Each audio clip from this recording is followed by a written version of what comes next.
Okay. I'm starting my live stream. Okay. So far, I don't have any viewers. They're in the room. Yeah, he's going to wear some clothes.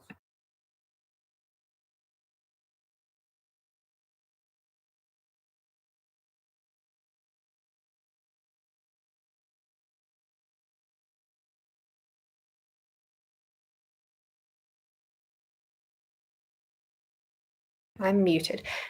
Hello, everyone. My name is Brin, and welcome to my YouTube live stream.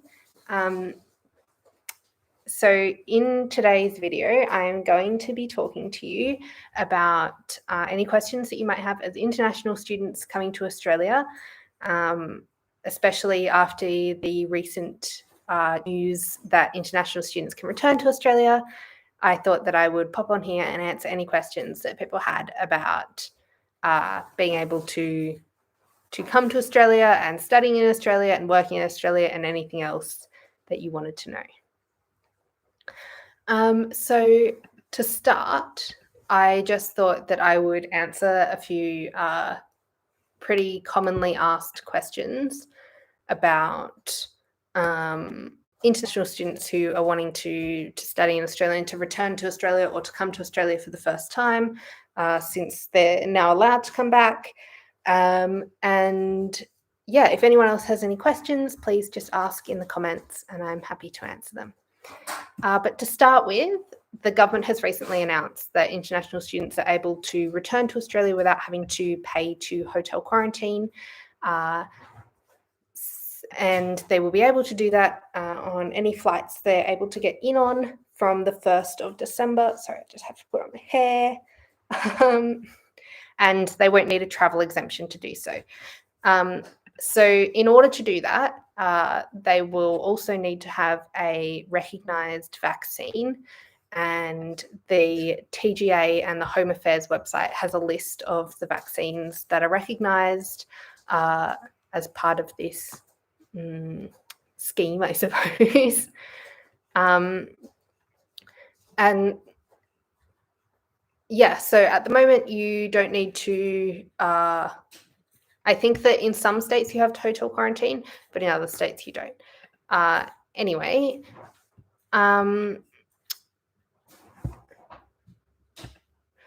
so in order to come back to Australia, people will need to first book their flight from wherever they are. And this in itself might be a bit of a difficult thing to do, given the fact that flights are still being cancelled quite often.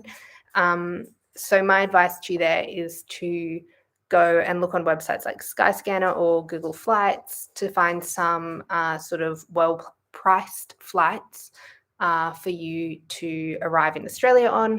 And I always recommend to book direct through the airline though, because they'll be able to give you the most support if they have to cancel the flight or change the date of the flight. If you book through a third party, sometimes it can be more difficult to get on a flight. So if you are currently unable to travel to Australia because you don't have an approved vaccine or Australia isn't allowing travellers from your country, ANU is still doing classes online for those students or for students who can't afford to come to Australia. So there's definitely still that option there for you, especially if you don't want to commit to coming to Australia if you're unsure of how the situation will evolve. So there's definitely still that option. And I think that if you have a student visa that you're on, a lot of those have been extended. If it's been extended due to COVID, you actually have the ability to sort of waive that application fee. Usually it's a $600 fee to extend your visa, but if it's been extended due to COVID, I think the application fee is actually waived at the moment. I think as well, the ANU does have some support for international students who are arriving in Australia. Some of that support comes in the form of like counselling support and mental health support. And I think that especially ANUSA might have some grants for students as well. Yeah, I think that that's overall the basis of what international students are going to have to contend with when they're coming to Australia. At the moment in the ACT, masks are not mandatory. They're only mandatory on public transport, but you do have to check into wherever you are attending. Apart from that, things in the ACT especially are pretty much back to normal in the sense that most things are open, and even though some things have a capacity limit, that limit is not very low, so normal amounts of people are allowed to go into shops and stuff.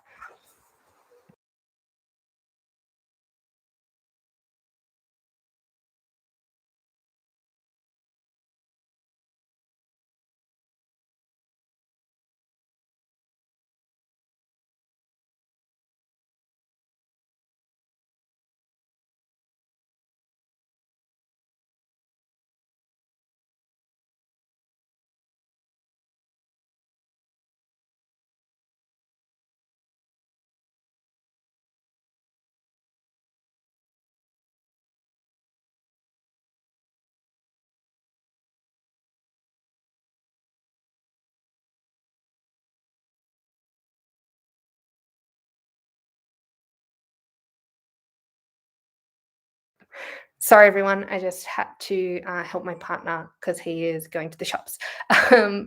But yeah, if you have any questions, please ask in the chat. I'm happy to answer any questions about studying at ANU. Pretty much whatever they are, I will try my best to answer them. Yeah, apart from that, things are starting to open up. So as international students, it's going to be easier and easier to get a job. I would say that it still at times can be more difficult as an international student to find work in Australia. There's a pretty big culture of, I hesitate to say racism, but there's a lot of people do look down on foreign people still. Obviously, those people are incredibly uneducated. That goes without saying. In Canberra, it's definitely more liberal, and international students will find that there are more companies that are very open to having international students and having a diverse workforce. Sorry, that noise is my guinea pigs. Yeah, so I think that coming back to Australia now is definitely an option for a lot of international students. And I think that that's something that you guys should be really excited by. It's fantastic that people are going to be able to come back and share Australian culture and also share their culture with Australia. And yeah, I think that that's great news for Canberra. We have a really thriving multicultural community here, especially because we have a lot of embassies. So international students do usually feel quite at home. On my channel as well, I do have a lot of other videos about international student life. If you're worried about the cost of living in Canberra, I have a video on that where I sort of break down how much things cost every day living in Canberra. And I also have a lot of videos where I chat with international students about their experiences here in Canberra. If anyone has a question, please leave it in the chat. I fear that I'm running out of things to talk about. But yeah, I can talk a bit about who I am and my experiences as well. I am currently a third-year student of international relations studying at ANU. I am a domestic student, but my partner is an international student at the CIT, so I intimately understand the difficulty of applying for visas and just like applying for courses in Australia as a foreign person. It's very difficult, and part of that process is what inspired me to start this channel. The other thing that did was the fact that there's no information for prospective ANU students from ANU students about their experiences. So I think that having just a student tell you what their experience has been like can be a really valuable thing.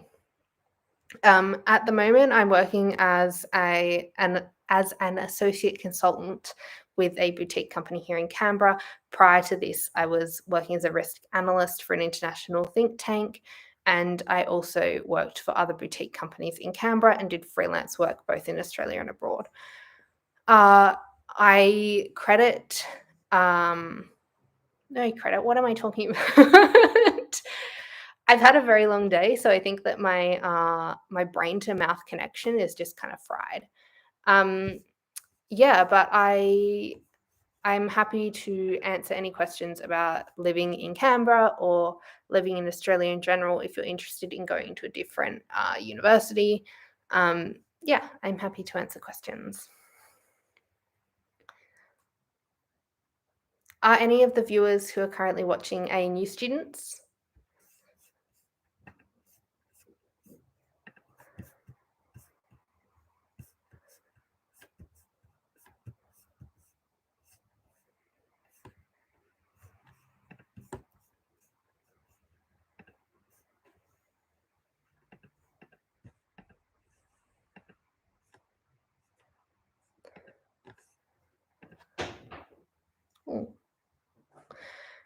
So I have just checked some information out, and if you're an international student who is arriving to New South Wales or Victoria, you do not need to quarantine. So flights direct to Sydney will not need to quarantine. So most international flights do arrive in Sydney.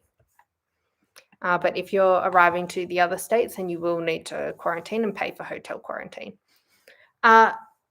I suppose we can talk a little bit about what you'll need when you're arriving in Australia for the first time as an international student or in a post-COVID world international student.